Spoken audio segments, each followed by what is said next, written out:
Hey everybody, welcome to another episode of Camera Carnage. I'm Ryan from Seymoure Carnage Photography, and today we're going to be talking about external video monitors on the cheap.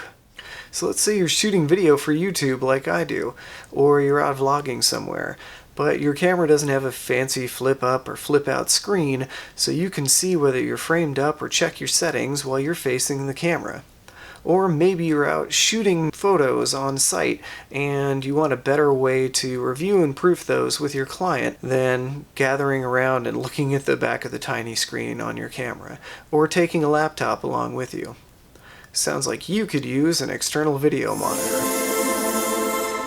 Sure, there's plenty of options on the market, starting at about $100 and going up to several thousands. But maybe you don't need fancy features like 8K and LUT preview and power and video pass-through.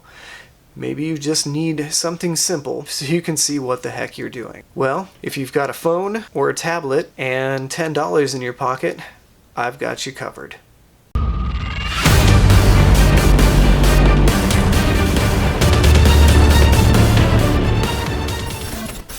So I'm going to preface what we're going to be talking about in the rest of this video by saying that unless you're an Android user or an Apple user with one of the newest devices that has a USB-C connector instead of a Lightning connector, you're kind of out of luck. Because the capture devices that we're talking about today are not available, as far as I can tell, with Lightning connectors.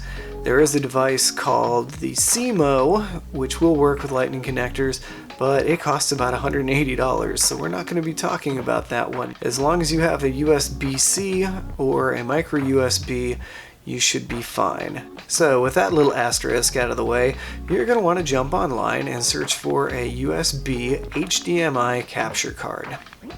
Now, it's more of a dongle than a card, but that seems to be what they call them online. Regardless, they look like this, and they've got an HDMI connection on one end of the dongle and a USB connection on the other. Now, most of these are going to be USB-C, but if you're deciding to dust off an older device, they are available with micro USB or even full USB for about the same price, so don't worry. Now, if you don't have an HDMI cable that's compatible with your camera, you will also have to pick up one of those, or an adapter that works with a full-sized HDMI cable that you may very well have lying around. That's going to run you anywhere from $7 to $10 additional.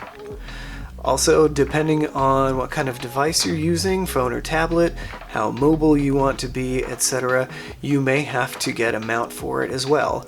You could get a small cold shoe mount for a cell phone, or you might have to get a larger one with a clamp or something like that for a tablet. And that might set you back another $12 to $20. Regardless, even if you have to buy all those things, worst case scenario, we're still out less than $40, which is a pretty good price for what we're going to get out of it. Alright, so you've gathered up all your stuff. Now what? It's pretty straightforward.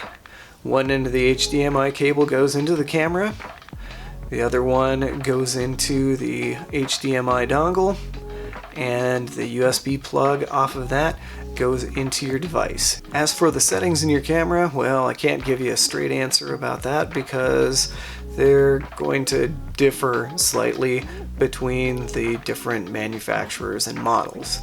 Suffice it to say, you're going to go into your menus in your camera, you're going to find the video section, and you're going to find the video output settings.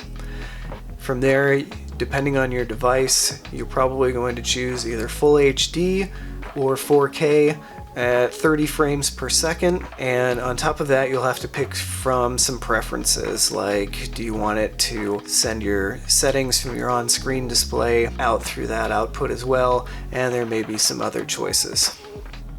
Now, on the device side, whatever dongle you get should either come with or recommend an app to install on the device to take that HDMI signal and throw it up on the screen. mine recommended an app called NEXT Camera, and that was pretty much plug and play on my tablet. Depending on what app you get and your device, you may have to go in and tweak some settings as far as your video codec, your resolution, or your frame rate, or a couple other settings in order to get the best picture on your tablet. But it shouldn't be too difficult. And at this point, you should be up and running. The device I'm using for Camera Carnage is a cheap Kindle Fire tablet HD that I got on Prime Day. Although I did have to jailbreak it to get that app installed. It's lightweight, it was inexpensive, it's bright, and it has surprising color accuracy for the price that you pay. This is also the same tablet that I take with me when I'm shooting photographs of clients and I don't want to drag a laptop along. That way I can plug it in and we can review the photos together after the fact on a nice big screen. The bonus is that with this setup, you're not just limited to sending a signal out to a phone or a tablet or something so you can monitor video. Depending on the specifications of your device, you can use it as an external recorder for your audio and video. You can also plug this same setup into your PC for live streaming, webcamming, or recording footage to that device as well. It's a very inexpensive bit of kit that opens up your camera to a world of tethered opportunities that it may not have had from the factory. So there you have it. For the fraction of a price of a dedicated video monitor, you can take technology that you probably already have lying around and you can use it to achieve the same result. I'm Ryan from Seymoure Carnage Photography. Thank you for watching this episode of Camera Carnage. I hope you found it helpful. If you have questions or comments, as always, leave them below and I'll get back to them as quickly as I can. And be sure to like and subscribe if you want to be notified of future content. Until then, thanks and take care.